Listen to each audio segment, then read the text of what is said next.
Today,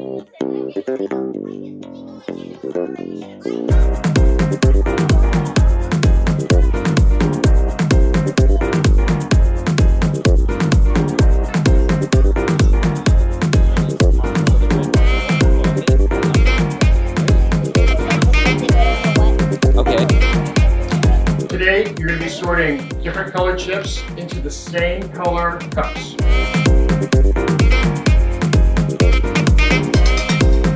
What do you think happens next? You're color sorting them and size sorting them. That's very ingenuitive.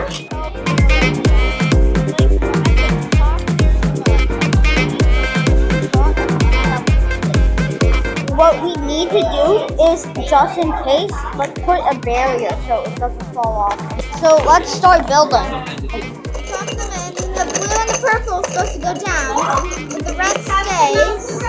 Oh, very nice.